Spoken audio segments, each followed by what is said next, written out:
In this lesson, we will learn what is a query. The query is used when you want to fetch right information about your data.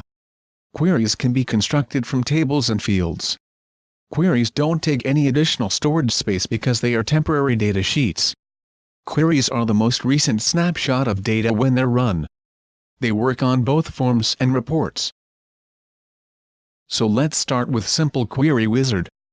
Let us first look at our created tables. We have the guest table and room assignment table. We want to know which guests are staying in which rooms, so I will show you two easy ways to get this information. Click on Create, then on Query Wizard. Select Simple Query Wizard, press OK.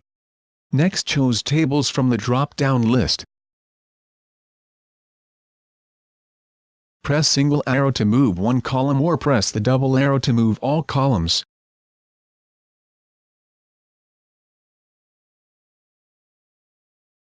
Press Next. Here we can have details or summary.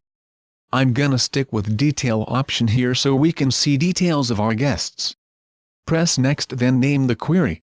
We have an option to view the query or modify. For this purpose we just select default option.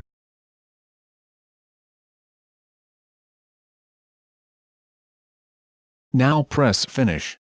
Notice the query look like a data table.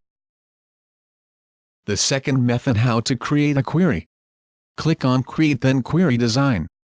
In Show Table dialog, select Tables. Now double-click on column name you want to add.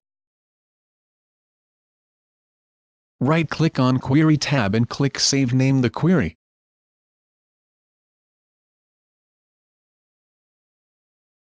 Right-click again on Query tab, select Datasheet View or double-click on Query Name in the left object pane under Queries. That's all for now. Subscribe for more.